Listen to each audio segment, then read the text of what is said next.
시편 102편 22절까지 읽으셨는데요. 읽는 것도 좀 벅차죠. 안 벅찹니까?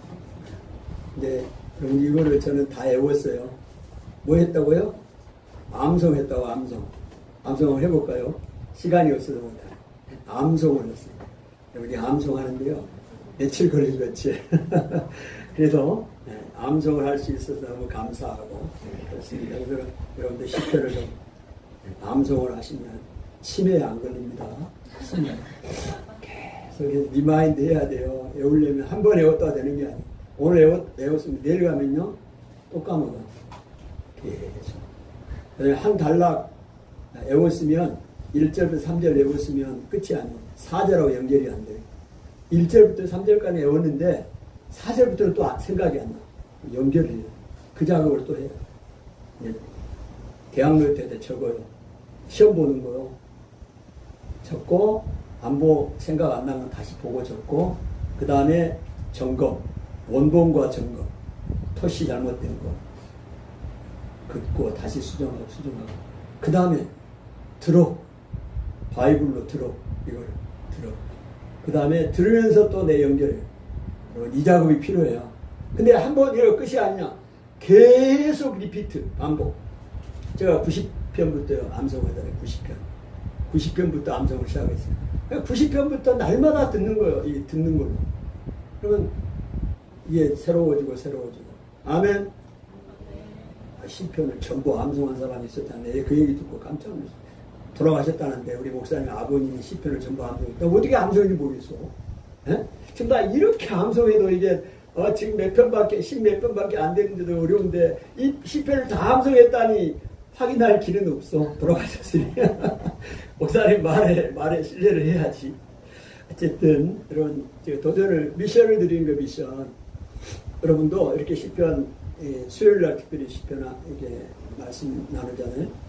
이렇게 한 편씩 뭐 가장 쉬운 것부터 23편, 1편 그렇고 그래서 암송을 하려고 마음을 먹고 시작을 해보십시오.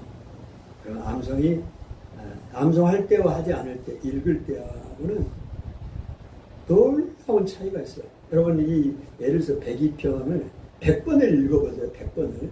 네? 100번을 읽고 나면 그 다음에 돌아서면 몰라요. 왜 그런가? 암송을 안 했기 때문에 그래요. 근데 암송을 한번 하고 암송을 내가 그냥 하는 거예요. 그냥 한 구절씩 암송을 하고 다시 뭐 읽는다든지 듣는다든지 그러면 내게 오는 은혜가 다릅니다. 할렐루야. 해본 자로서 비법을 여러분에게 알려드리니까 한번 여러분 나보다 다 머리가 더 명석하시잖아. 그리고 젊잖아요. 장로님은 빼고 그래서 열심히 암송하시면 대단하신 그냥 뭐 암송 자체가 자랑이 아니고 이게 자랑에 뭐 하겠어. 네? 암송했다는 게 자랑 누가 알아주지 않아. 하나님의 은혜가 내게 오는 게 다르다고. 할렐루야. 아멘 좀 하시고. 네. 아멘 안 하시는 분들은 안 하려고 안 하려고 땅만 먹고 그러십니다. 해보시라고요. 너무 감사합니다. 오늘 설교 말씀은 창조함을 받을 백성. 제목이 좀 생소하긴 한데요. 창조함을 받을 백성 그랬는데요. 우리 시편 18절에 있는 말씀을 그대로 옮겼습니다. 102편 18절 한번 볼까요? 이 일이 장래 세대를 위하여 기록되리니 창조함을 받을 백성이 여호와를 찬양하리로다. 누가 여호와를 찬양한다고 이야기했냐면 창조함을 받을 백성. 창조함을 받은 백성이 아닙니다. 창조함을 받을 백성이 여호와를 찬송하게 된다. 그랬습니다. 그래서 제목을 적었는데요. 여러분 설교자는 요리사와 같습니다. 요리사. 한편의 설교를 우리 성도들에게 여기 있는 말씀 텍스트를 잘 요리를 해서 우리 대접을 해야 되잖아요.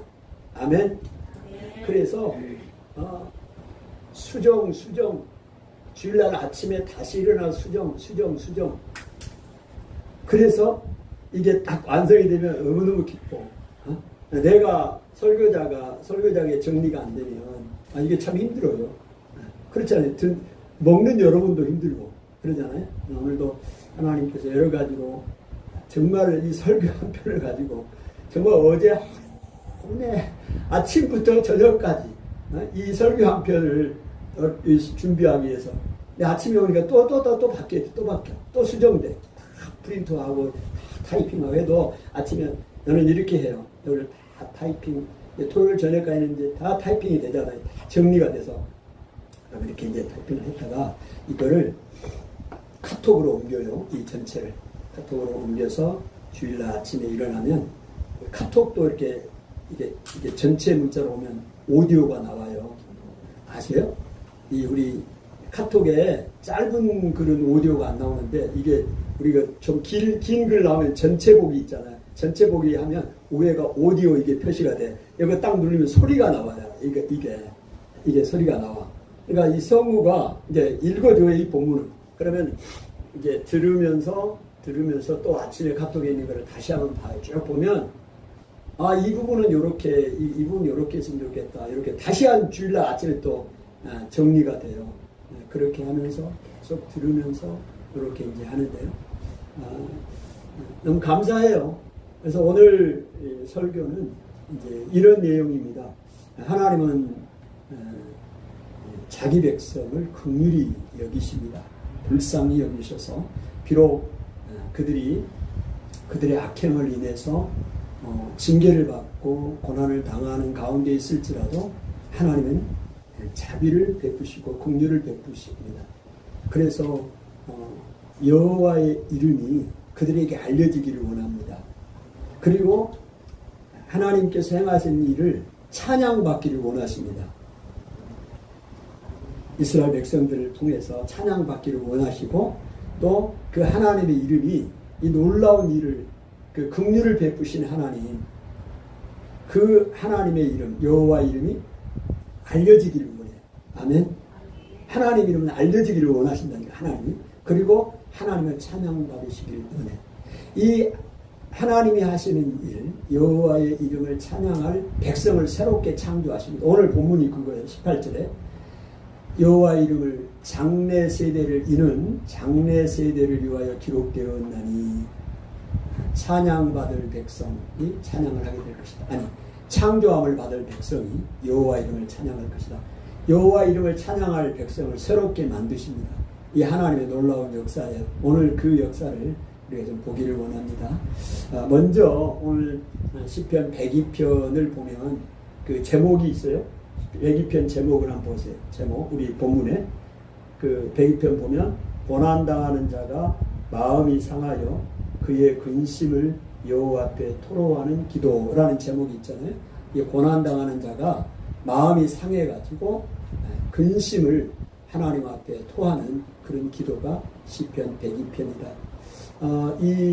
우리가 여기서 이 시인이 개인적으로 하나님 앞에 고난을 당하고 하나님 앞에 그 마음이 상한 것을 토하는 기도를 하는데 여기서 이제 시인은 그 역사적으로 보면 이스라엘 백성을 상징을 해요. 이스라엘 나라를 상징을 하고 또 개인적으로 또 우리 하나님을 믿는 우리들 이렇게 시인이 우리다. 또 이스라엘 백성이다. 이렇게 대입해도 무방합니다. 그래서 먼저 이 시인이 고난을 당하고 있다. 자기 자신이 고난을 당하고 있는 모습을 이렇게 이제 1절부터 11절까지는 시인이 고난당하고 있는 모습 이야기를 하고 12절부터 이제 마지막 절까지는 다시 그 고난 가운데서 하나님이 긍휼을 베푸셔서 그 회복하시는 그런 내용을 담고 있습니다. 먼저 이 시인이 어떤 상황 가운데 있었는가를 보여주는 내용이 몇 가지 시적인 상징적인 언어를 이미지를 도입을 하는데요. 그게 광야의 올빼미, 그 다음에 황폐한 곳에 부엉이, 그 다음에 지붕 위에 외로운 참새 같다고 자기 자신을 그렇게 처지를 설명을 하고 있습니다. 이 광야에 아무것도 없는 곳에 올빼미, 올빼미는 이제 그 음침한 곳, 그다음에 사람이 없는 곳, 그런 곳에서 주로 서식하는 그런 새지요. 그 다음에 황폐한 곳에 있는 부엉이도 마찬가지입니다. 그 다음에 참새는 이제 찌빡이라고 표현합니다. 찌빡이. 참새가 어쨌든 지붕 위에 외로이 혼자 있는 참새라는 이미지를 가지고 시인 자신의 그런 모습들을 표현하고 있습니다. 그 얘기를 6절, 7절에 이야기를 하죠. 나는 광야에 올빼미 같고 황폐한 곳에 부엉이 같고 같이 되었으며 내가 밤을 새우니 얼마나 힘들면 잠을 잘 수가 없어요. 밤을 새우니 지붕 위에 외로운 참새 같으니이다. 자기 자신의 모습을 그렇게 이야기를 하고 있습니다. 그런데 왜 이렇게 시인이 자기 자신이 이렇게 힘든 처지가 되었는가를 그렇게 이야기합니다. 주의 분노와 진노로 말미암았다. 그리고 주께서 나를 들어서 던졌다. 이렇게 표현하죠. 10절 말씀을 보십시오. 주의 분노와 진노로 말미암아 주께서 나를 들어 던지셨나이다. 지금 시인이 당한 이 어려움, 황폐해진 이 부엉이와 같고 올빼미와 같고 외로운 참새와 같이 이런 처지에 자기가 있는 것이 원인이 뭐냐면 원인을 주의 분노와 진노로 말미암았다. 그렇게 말하고 있고요. 주께서 나를 들어서 던져버렸다. 그러면 하나님이 징계를 하셨다는 겁니다. 그러니까 이 징계의 원인이, 고난의 원인이 어디서 왔느냐? 주님으로부터 왔다는 사실을 받아들이는 겁니다. 이게 이렇게 하기가 쉽지 않은데요. 그러나 그 고난에서 우리가 빨리 회복될 수 있는 지름길이기도 합니다. 자꾸 다른 곳에서 내가 징계를, 원인을 찾으려고 하지 마시고 오늘 시인처럼 생각해 보니까 왜 이렇게 됐느냐? 오늘 우리나라가 이스라엘이 하나님을 떠나서 악을 행했기 때문에 그것으로 인해서 징계가 우리나라에 왔다. 나에게 왔다. 주의 분노와 진노로 왔다고 직면하고 있고 주께서 나를 들어서 던져버렸다고 표현하잖아요. 이렇게 이제 자기 자신을 보고 있는 것입니다.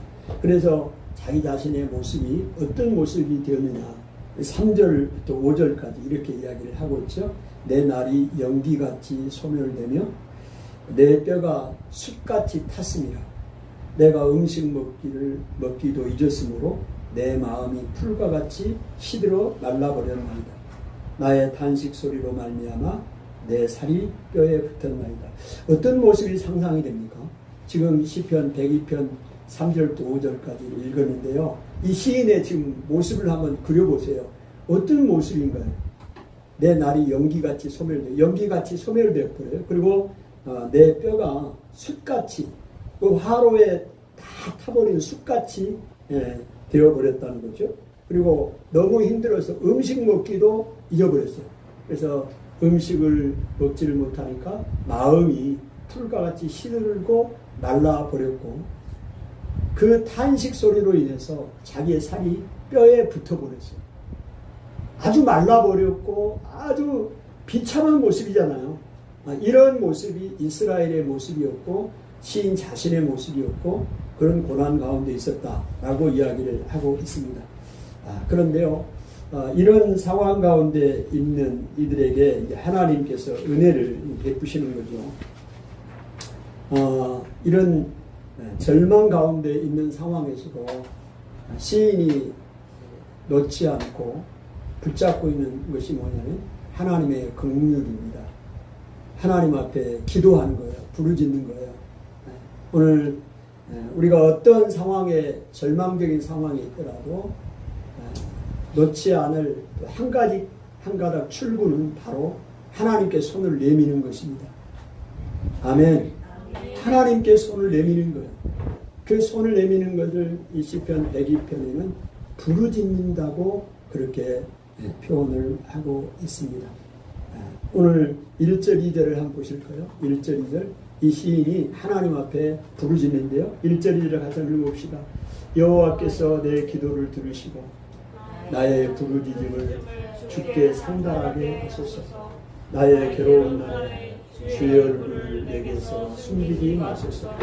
주의 길을 내게 기울이사 내가 부르짖는 날에 속히 내게 응답하소서. 예.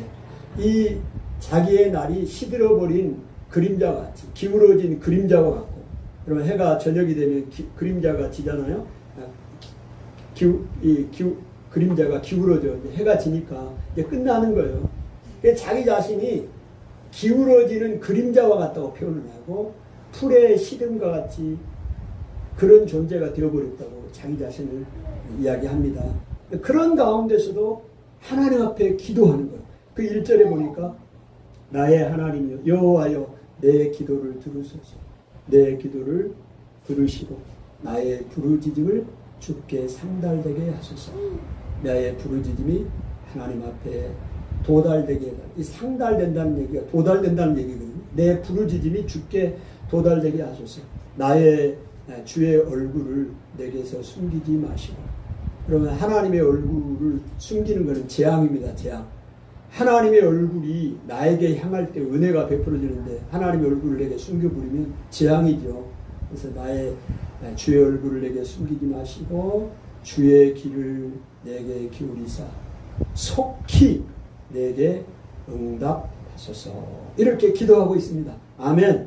우리도 하나님 앞에 이렇게 기도하고 나갈 때 하나님의 긍휼을 베푸십니다. 내 시인이 확신을 하면서 하나님 앞에 기도합니다. 어떤 확신을 가느냐면 하나님께서 반드시 내 기도를 들으신다는 걸 확신을 가지고 있었습니다.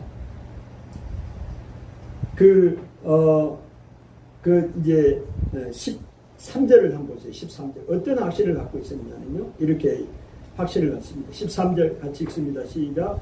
주께서 일어나사 시온을 긍휼히 여기시리니 지금은 그에게 은혜를 베푸시리라. 정한 기한이 다가오리이다. 그랬습니다. 주께서 일어나사. 지금 주님이 심판을 하셨거든요. 이 징계를 하신 분이 누구냐면 주님이세요. 그래서 자기가 지금 고난을 당하고 있잖아요. 그런데 이 시인이 어떤 확신을 갖고 있느냐. 주께서 일어나사. 왜 일어나십니까? 도와주려고 일어나사 시온을 긍휼히 여기시니. 시온은 이스라엘이에요. 시온. 이스라엘을 긍휼히 여기신다는 거예요. 주님이 일어나서 시온을 긍휼히, 주님이 일어나서 나를, 여러분을, 고난 가운데 있는 나를, 징계를 받아 지금 만신창이가 된 나를 긍휼히 여기신다. 이거를 확신하고 있는 거예요. 긍휼히 여기시리니 지금은 그에게 은혜를 베푸실 때라. 이런 확신을 가지고. 지금은 주님이 오늘 그에게, 이스라엘에게, 시온에게, 나에게 은혜를 베풀 때라는 거예요. 아멘. 그래서 정한 기한이 다가오니라. 정한 기한이라고. 여러분, 시인이 확신하는 게 뭐냐면 하나님이 징계를 내렸지만, 내가 잘못해서 징계를 내렸지만 영원히 징계를 내리는 게 아니에요. 그래서 이 정한 기한이 있어요. 징계를 받는 기간도 정한 기간이 있어요. 정한 기한이 다가온다 그러잖아요. 그러면 긍휼을 베푸시는 거예요. 다시 회복하시는 하나님이십니다. 그래서 이 시인이 이 확신을 가지고 하나님 앞에 지금 기도하잖아요. 그러니까 하나님이 어떻게 하시느냐. 다시 회복하십니다. 회복하세요. 그래서 이스라엘 백성을 회복하시는 것을 보게 되죠. 17절을 보십시오. 17절. 어떻게 회복하십니까? 17절. 시작. 여호와께서 빈궁한 자의 기도를 돌아보시니 그들의 기도를 멸시하지 아니하셨다. 아멘. 아멘. 이런 말씀은 온전한 땅에서 다른 건 못 외워도 이런 거 외워야 돼. 암송해야 돼. 네? 여러분, 하나님이 어떻게 응답을 하셨느냐면요. 17절에 여호와께서 빈궁한 자의 기도를 돌아보셨다. 빈궁한 자가 어떤 사람일까요? 여기에 이 원어의 뜻을 보니까 아르라는 단어인데요. 이 빈궁하다 이 말이 벌거벗은 이런 뜻이 있고요. 그 다음에 벌거벗은, 그 다음에 힘없는 그런 뜻이 있습니다. 그러니까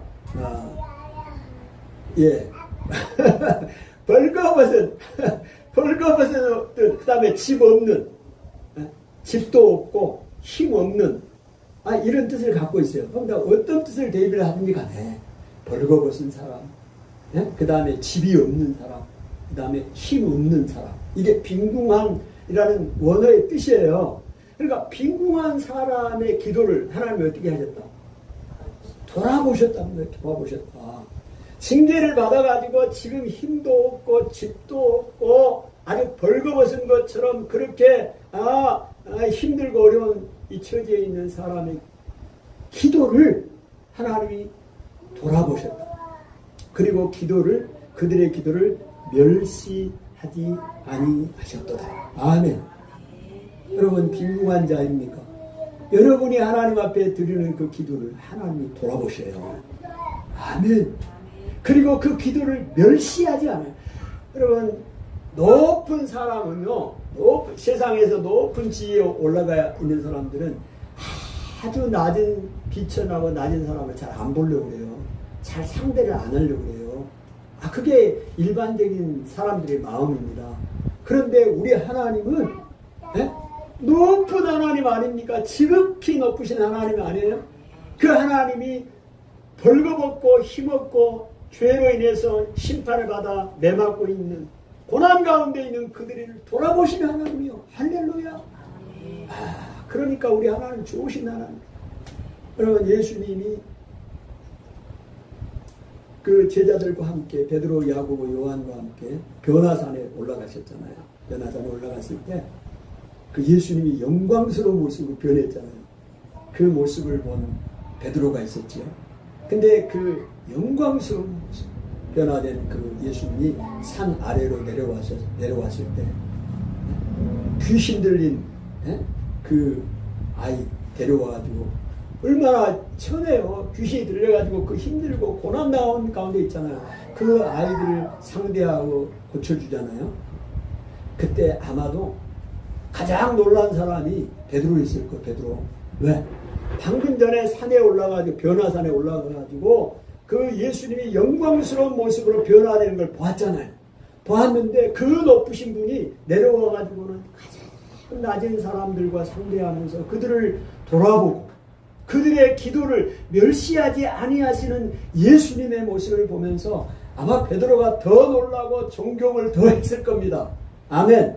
오늘 세상 사람도 가장 높은 지위에 올라갈수록 가장 낮은 사람들을 상대하지 않으려고 하는 것이 일반적인 건데 오늘 우리 하나님이 세상을 창조하시고 우리를 만드시니까 하나님이 그것도 빈궁한 자의 기도를 돌아보시고 그들의 기도를 멸시하지 아니하신 하나님이십니다. 그래서 회복하십니다. 그래서 하나님이 어떻게 표현하시느냐 표현하시는데 어떻게 하나님이 은혜를 그들에게 베푸신다를 말씀하고 있습니다. 20절을 한번 볼까요? 20절 같이 읽습니다. 시작. 이는 갇힌 자의 탄식을 들으시며 죽이기로 정한 자를 해방하사. 하나님이 긍휼이 풍성하신 하나님인데요. 어떤 하나님인가? 갇힌 자의 탄식을 들으십니다.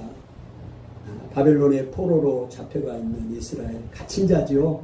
오늘 우리가 질병에 갇힌 자일 수 있고요.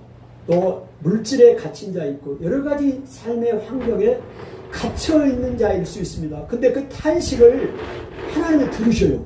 아멘. 좋으신 하나님이 갇힌 자의 탄식을 들으시며 죽이기로 정한 자를 해방합니다.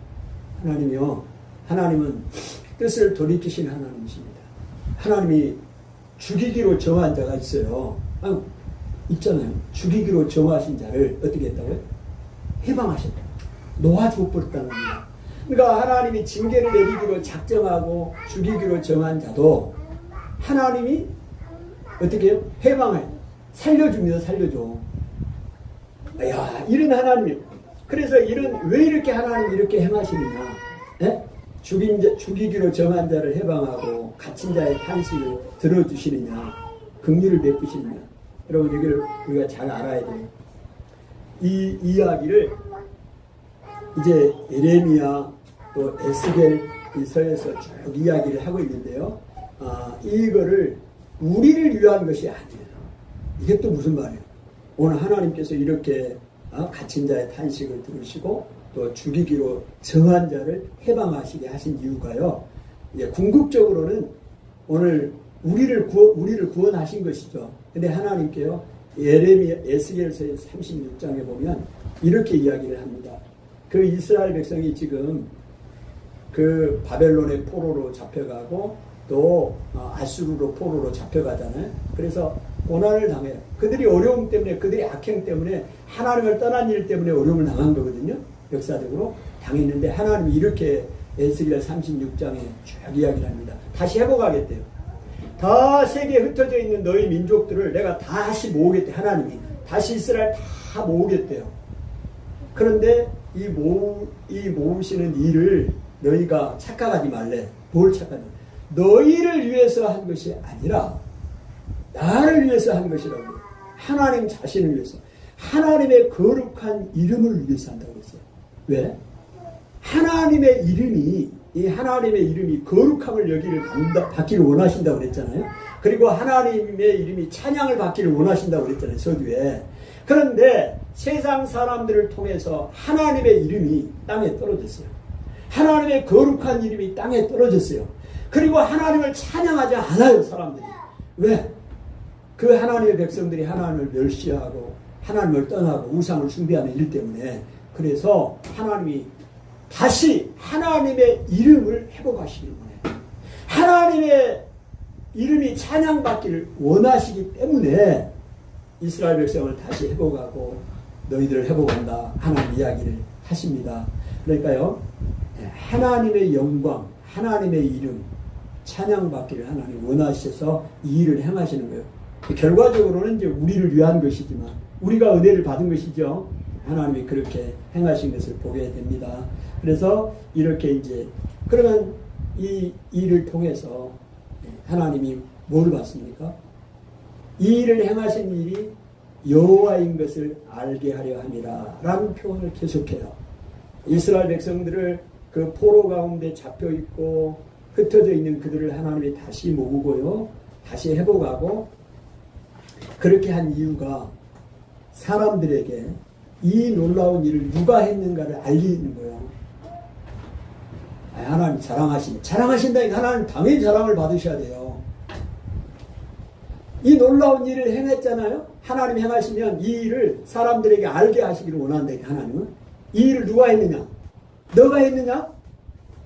너가 그 일을 했느냐? 아니에요. 하나님이 일을 하셨습니다라는 것을 사람들에게, 내 주변의 사람들이 알게 하기를 원해요. 아멘. 여러분, 간증을 이게 잘못 이해하고 이게 간증하면 안 된다고 이야기하는데요. 여러분, 이게 간증이 내 안을 자랑하는 게 아니고 내가 이 일을 하겠다는 것이 이야기를 그렇게 되면 간증이 안 되는 거예요. 이 일을 통해서 누가 하나님이 하셨다 이거를 알리는 거예요. 이게 간증입니다. 아멘. 근데 하나님이 하시는 일을 그냥 아무 말도 않고 입 닫고 있어요. 하나님이 내게 놀라운 일을 행하셨단 말입니다. 그럼 하나님은 이 일이 알려지기를 원해요. 하나님 이름이 알려지기를 원하신다니까, 사람들에게. 그러면 어떻게? 내가 이야기를 해야 할 거 아니에요. 하나님이 행하셨던 이 이야기를. 근데 내가 잘나가지고 했던 식으로 이야기를 하면 하나님의 영광을 받지를 못하시잖아요. 내가 영광을 받. 그러면 안 되는 거예요. 철저하게 나는 아무것도 아니에요. 실제 그렇잖아요. 하나님이 은혜를 베푸셔서 이 일을 행하신 거 아닙니까? 이거를 이야기를 해야 돼. 할렐루야. 하나님 그거를 하나님 원하신다. 그렇게 표현되어 있어요. 에스겔서에 보면 아주 곳곳마다 이는 하나님이 행하신 것을 알리게 하려 하심이라. 아멘. 이렇게 그 하나의 예를 보면 에스겔 37장에도 보면요, 하나님이 이 에스겔이 보았던 해골 그 골짜기에 뼈들이 있잖아요. 뼈들이 하나님이 어떻게 행하시겠다고 말씀하냐면 뼈들이 가득 차 있어요. 골짜기가 굉장히 넓은 골짜기예요.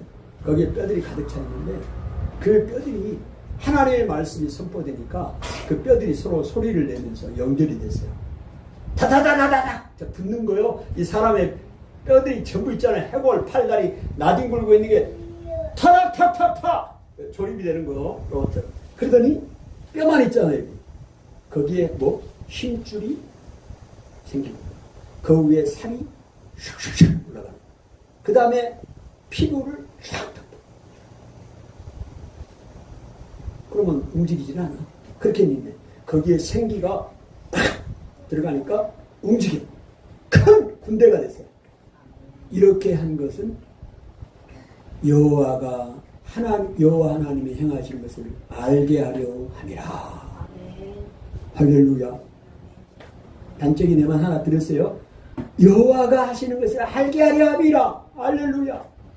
그래서 하나님이 찬양을 받으시기를 원한다니까. 이 모든 일, 지금 이스라엘 백성이 그들의 악행을 인해서 포로로 잡혀가 있고, 또 이 시인이 정말로 자기는 숯과같이 뼈가 살이 뼈에 붙어있고 아주 숯같이 타버린 아주 기울어진 그 그림자와 같고 연기 속에 사라지는 것 같은 자기의 인생, 아주 초라한 자기의 인생, 그거 이스라엘이, 그 이스라엘 하나님 지금 회복했잖아요. 하나님이 일어나서 이스라엘 국민을 회복하셨어요. 자, 이 궁극적인 일을 통해서 하나님이 뭐하냐? 찬양을 받으시기를 원한다. 아멘. 찬양을 받으시기를 원한다. 근데 이 찬양을 받으시기를 원하는데 오늘 18절에 있는 제목에 있는 말씀입니다. 그 말씀을 다시 보세요. 8절 18절. 이 일이 장래 세대를 위하여 기록되리니. 이렇게 하나님이 행하신 이 놀라운 일을 장래 세대, 우리 다음 세대 이야기 하잖아요. 근데 성경에 표현하니까 장래 세대라고 표현해요. 앞으로는 장래 세대라고 내가 써야겠어. 장래 세대를 위하여 기도합시다. 다음 세대도 좋지만 넥스트 제너레이션, 용어를 이제 성경에 나온 용어, 장래 세대가 나오잖아요. 아멘? 나왔잖아요. 장래 세대를, 하나님도 장래 세대를 보고 계시는 거예요. 장래 세대를 위하여 기록되리니. 기록된단 말입니다. 창조함을 받을 백성이, 앞으로 창조함을 받을 거예요. 창조함을 받을 백성이 여호와를 찬양하리로다. 아멘. 여러분, 여호와를 찬양하면, 이 놀라운 일을 찬양할 사람은 창조함을 받을 백성입니다. 그러면 창조함을 받을 백성이라는 의미를 조금만 생각해 보세요. 이 말이 무슨 말이에요? 아니, 창조함을 받았잖아요, 우리는. 근데 창조함을 받을 백성이라고 했잖아요. 그 백성이 여호와를 찬양하게 된다고 했잖아요. 그럼 어떻게 된 거야? 다시 뭘 어떻게 창조한다는 거야? 다시 새롭게 뭐 인간을 막 만든다는 얘기인가? 여러분, 성경에 여기에 대한 모티브를 제공하는 게 하나님이 하시는 놀라운 일이 있어요. 우리를 새롭게 새 백성으로 만든다는 얘기거든요. 그 의미입니다. 창조할 백성이라는 얘기는 새 백성으로 우리를 만드셔. 그래서 그 새 백성들이 하나님을 찬양하게 될 것이다. 그러면 그 새 백성이 누구냐? 어떻게 하나님이 새 백성을 만드느냐? 이렇게 봅니다. 여러분, 성경에 나와 있는 예를 한번 들어볼게요. 에스겔서 37장에 보면, 자, 하나님이 이제 에스겔은 선지자잖아요. 이제 그 이스라엘이 지금 그 유다가 바벨론에 이제 포로로 잡혀가 있는 상황이에요. 잡혀가 있는 상황에서 하나님이 에스겔에게 환상을 보여주고 예언하게 해요.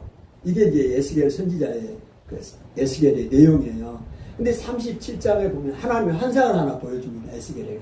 하나님의 주의 권능이 에스겔에 임하고 주의 영이 그를 끌고 갑니다. 영적으로 환상 가운데 가는 거예요.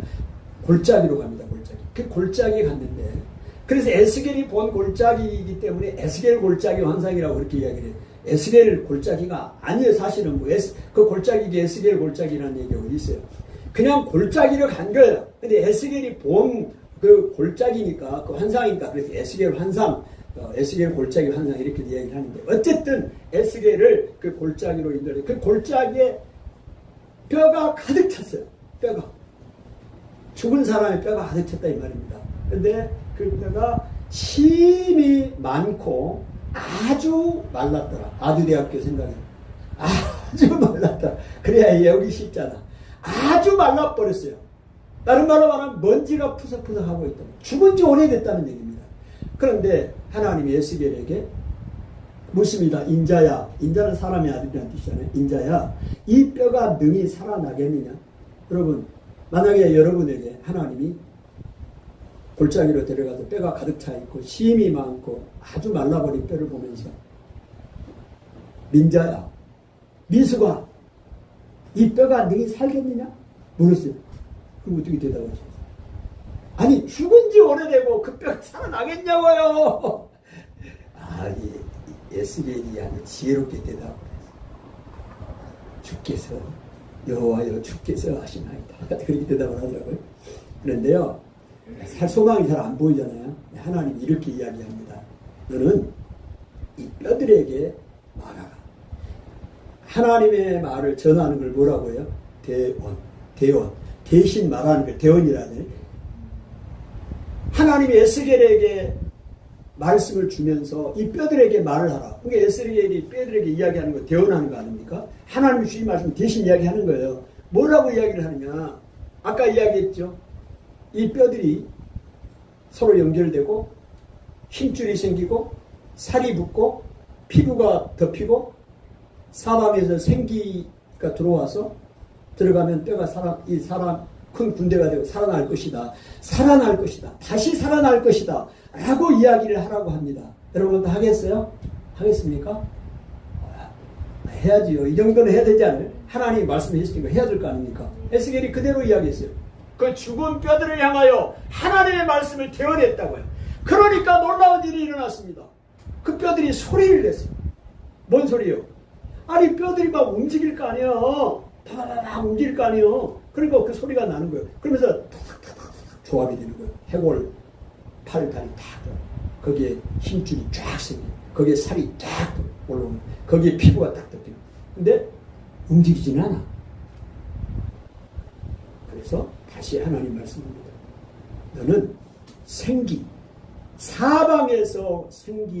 사방에서 생기를 불어오게 만들어.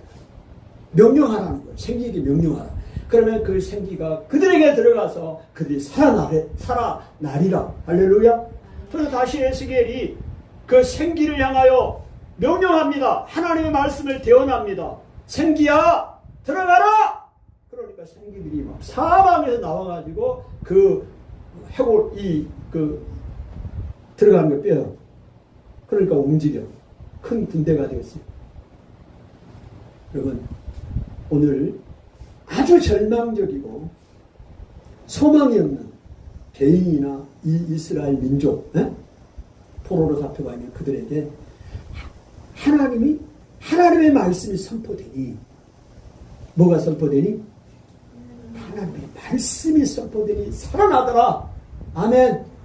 그래서 하나님이 창조할 백성입니다. 새롭게 죽은 자들을 영이 죽은 자들을 다시 하나님이 살리셔요. 살리셔서 하나님을 찬양할 백성으로 만드신다.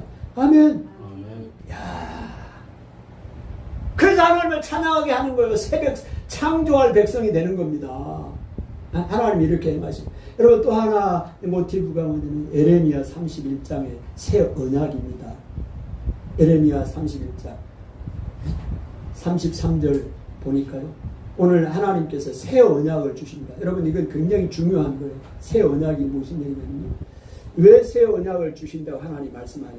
자, 에레미야 역시 마찬가지입니다. 이스라엘이 지금 남쪽 유다가 바벨론의 포로로 잡혀갈 그 즈음에 에레미야 선지자가 계속해서 유다 백성들이 회개하고 돌아오고 바벨론에 항복하고 징계를 받으라 이런 내용이 에레미야 선지자 아닙니까?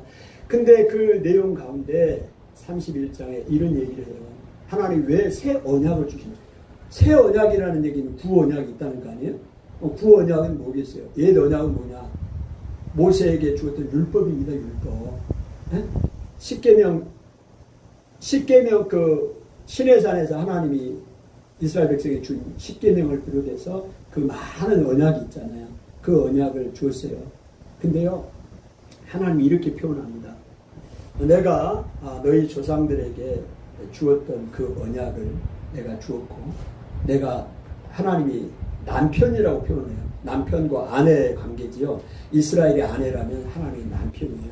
내가 남편이 되어서 이스라엘 백성들을 이렇게 인도했음에도 불구하고 너희들이 내 언약을 깨뜨려 버렸다. 그리고 지키지 않았다는 거예요. 그래서 하나님이 그 언약으로는 안 된다는 거예요. 그 언약으로는. 그래서 새 언약을 주시겠대. 그 새 언약을 주셨는데 그 새 언약을 내 법을 너희 마음에 두고 그 다음에 내 마음을 너의 마음에 기록하여 그것을 지키게 행하게 하시겠다. 이렇게 이야기를 하고 있습니다. 여러분, 그래서 그 새 언약을 하나님이 이제 주시는데요. 그 에레미야 31장 33절에 보면 제가 읽을게요. 그러나 그날 후에 내가 이스라엘 집과 맺을 언약은 이러하니 곧 내가 나의 법을 그들 속에 두며 그들의 마음에 기록하여 나는 그들의 하나님이 되고 그들은 내 백성이 될 것이라. 여호와의 말씀이니라. 이 동일한 말씀을 에스겔서 36장 26절에도 이렇게 표현하고 있습니다. 또 새 영을 너희 속에 두고 새 마음을 너희에게 주되 너희 육신에서 굳은 마음을 제거하고 부드러운 마음을 줄 것이며. 여러분, 이 말씀이 무슨 얘기냐면요, 이게 이제 종합적으로 이야기를 하면 이런 겁니다. 지금까지 옛날의 법으로는 너희들이 이 법을 지키라고 했는데 지키지를 못했다. 하나님 앞에 이 율법을 지키지를 못하니까 징계를 받는 거 아닙니까? 그래서 하나님이 다시 새 언약을 주시겠다는 거예요. 주시겠다는 겁니다. 그 얘기가 에레미야 31장에 나오고 에스겔 36장에 나오는데, 그 얘기는 무슨, 하나님께서 하나님의 법을, 하나님의 또 영을 우리 마음속에 넣어주시겠대. 그리고 새 마음을 우리에게 주신대. 새 마음을 주셔서 하나님의 율법을 지켜 행하게 만들어주겠대요. 아멘. 여러분, 이게 그래서 우리의 죄악을 기억하지 않고, 에레미야 31장 34절 하반절에 보면 내가 그들의 악행을 사하고 다시는 그 죄를 기억하지 아니하리라. 여호와의 말씀이니라. 여러분, 새 언약을 하나님이 주시면서 그들의 악행, 여러분, 이스라엘 백성의 악행 때문에 지금 고난을 당하고 멸망을 당했잖아요. 근데 그 악행을 사하시고 다시는 그 죄를 기억하지 아니하신다. 이게 어떻게 가능해요? 새 언약 때문에 그러는 거예요. 여러분, 이게 어떻게 가능합니까? 자, 우리 삶에 적용을 해요. 그럼 우리가 우리 죄의 악을 여기서 많이 들어본 얘기 아닌가요? 우리 악행을 다 사하시고 우리의 죄를 기억도 아니하신다? 그래서 많이 들어본 얘기 아니에요? 처음 들어봤어요, 이 얘기? 아니, 하나님이 우리 악행을 사하시고 용서하시고 너의 죄를 기억도 아니하신다는 얘기 처음 들어봤어요? 이게 누구 때문에 이렇게 된 거예요? 예수님 때문에. 아멘. 아니, 우리의 악행이 그대로 있고 우리의 죄를 하나님이 계속 기억하고 있다면 우리는 천국 못 가요. 구원 못 받아요. 죄인인데 어떻게 구원을 받아? 그런데 예수 그리스도가 십자가의 죽으심으로 우리의 죄를 다 용서하셨잖아요. 아멘. 그리고 우리의 죄를 기억도 아니하신다는 거예요. 이게 놀라운, 이게 새 언약입니다. 구약의 에레미야 31장에 나오는 말씀, 에스겔 36장에 나오는 새 언약에 대한 그 말씀이 예수 그리스도로 성취된 거 아닙니까? 아멘. 그래서 구원받은 거 아니에요? 여러분, 어떻게 구원을 받았어요? 여러분이 행동으로, 행위로 구원을 받았습니까? 구원받을 사람 단 한 사람도 없습니다. 오늘 예수 그리스도가 십자가에 죽으심으로 그 대속, 나를 대신해서 속죄했잖아요. 그 대속의 은혜로 내가 구원받은 거 아닙니까? 아멘. 새 백성을 우리가 됐어요. 우리를 새 백성으로 만들었어요. 아멘. 그러니까 창조할 새 백성이 여호와를 찬양하리라. 여러분, 이 놀라운 구원의 은혜를 받은 사람들은, 우리는요, 하나님을 찬양하는 것이 마땅합니다. 아멘. 마땅해요. 이 놀라운 은혜를 경험했으니까 마땅한 것을 기억을 하고 있습니다. 여러분, 부활을 믿지 못하는 사람들이 많잖아요. 왜 부활을 못 믿을까요? 이 하나님의 창조할 새 백성을 만드시니까 하나님의 능력을 믿지 못하기 때문에 부활을 못 믿어요. 신학자들 중에서도 부활을 안 믿는 사람들이 너무 많아요. 네? 신학자가 부활을 못 믿는데, 다른 거 다 믿는데 부활을 못 믿는데 어떻게 죽은 자가 살아나겠느냐 이거죠. 네? 그러면 죽은 자가 살아나는 것을 믿으십니까? 그럼 뭘 못 믿어? 죽은 자를 살린, 오늘 에스겔 37장에 나왔잖아요. 그 죽은 뼈들, 아주 오래된 뼈들, 소망 없는 뼈들 다시 살아났잖아요. 낫잖아요. 하나님의 말씀이 들어가니까. 아멘? 근데 하나님이 죽은 자를 못 살린다고요? 부활자 하면 고린도 15장, 고린도전서 15장인데요. 여러분, 이렇게 바울이 이야기를 합니다. 사람들이 어리석게도 부활을 믿지 못하는 사람들이 많다 이야기를 해요. 부활이 다시 우리가 살아나는 거 아니에요? 근데 그 바울이 논리하면 바울 아닙니까? 논리, 논증. 그래서 이 부활이 왜 가능한가에 대한 논증을 쭉 15장 35절부터 54절까지 쭉 이야기를 해요. 거기에는 이런 논지가 있습니다. 우리가 시간이 이렇게 다 찾아볼 수 없어요. 이 씨를 이야기합니다. 씨. 하나 예를 들게요. 씨. 바울이 지금 예를 드는 거예요. 우리 씨앗이 있죠. 밀이나 뭐 알갱이 땅에 이렇게 딱 심잖아요. 그러면 밀을 심었는데 뭐가 나요? 밀 하나를 심었어요. 거기다가. 그럼 뭐가 납니까? 밀이 나와요? 밀이 다시 또 밀알이 이렇게 나옵니까? 뭐가 나요? 거기서 싹이 나와서 밀이 이렇게 열리잖아요. 예? 열매가. 그것처럼 하나님이 각종 형체를 하나님이 주셨다고 했어요. 그러니까 심는 것은 내가 밀을 심었지만 나오는 것은 밀이 아니에요.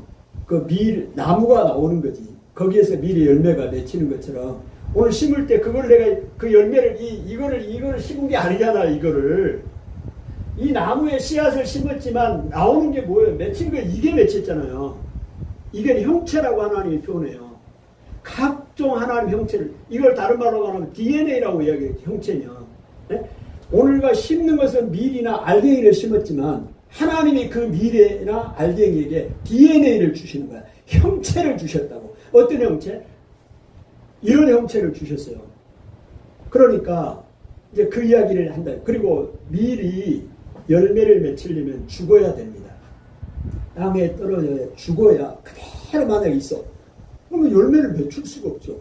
이게 죽어야 다시 삽니다. 밀이 썩어져야 돼요. 죽어야 다시 살아요. 그것처럼 열매를 맺잖아요. 죽으면서 싹이 나온 거니까.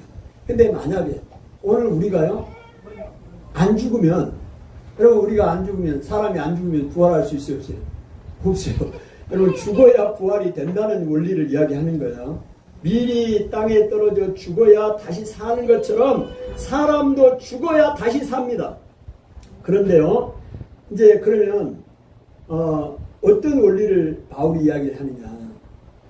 썩어질 것으로 심었는데 그러면 썩어질 것으로 다시 나오는 살아나느냐? 아니라고 이야기합니다. 썩어질 것으로 심었는데 썩지 아니할 것으로 다시 살고 욕된 것으로 심었는데 영광스러운 것으로 다시 살고 약한 것으로 심었는데 강한 것으로 다시 살아나고 아멘. 육의 몸으로 심었는데 육의 몸이 나온 게 아니라 죽었다는 게 육의 몸으로 죽었다는 겁니다. 육의 몸으로 심었는데 신령한 몸으로 다시 살고. 그러니까 우리가 죽어요. 우리 육신이 죽어요. 육의 몸이 죽어요. 그러면 끝이 아니고 육의 몸으로 다시 사는 게 아니라 신령한 몸으로 다시 살고. 육의 몸이 있은즉 우리 몸이 육의 몸이 있잖아요. 육의 몸이 있은즉 영의 몸도 있느니라. 아멘. 오늘 우리의 부활이 없다고 믿지 못하는 사람들에게 바울이 고린도 15장에서 하나님의 능력을 이야기합니다. 오늘 하나님께서 우리가 이 죽으면 끝이 아니라 다시 하나님이 살리시고 육의 몸으로 죽지만 육의 몸으로 다시 사는 것이 아니라 신령한 몸으로 다시 살고 아멘. 육의 몸이 있는 것처럼 영의 몸도 있다. 아멘. 이거를 분명하게 이야기를 하고 있습니다. 그러니까 하나님이 창조할 백성을 만드시는데요. 그 예를 세 가지 예를 들어봤어요. 하나는 에스겔 37장에 죽은 뼈들이 다시 말씀을 통하여 다시 살아나는 것을 보았고 에레미야 33장 31장에 나오는 하나님이 새 언약을 주셔서 그 옛 언약으로는 폐지하고 새 언약을 주심으로 우리의 악행을 다 사하시고 우리 죄를 기억하지도 아니하시는 놀라운 은혜를 주심으로 그 예수 그리스도의 구속의 은혜를 통하여 우리가 새 백성이 된 것, 하나님을 찬양할 창조할 백성으로 우리를 만드셨고, 그것이 실제 신약에 와서는 우리의 죽은 몸이 다시 부활하게 하심으로 그 하나님의 놀라운 위대한 능력을 우리에게 보여주셨습니다. 여러분, 그 은혜를 경험한 우리는 그 창조할 백성이 우리인데요, 하나님을 찬양하는 게 마땅하지 않겠어요? 아멘? 하나님을 찬양할 이유를 우리가 발견하기를 바랍니다. 하나님 아버지, 은혜를 감사합니다.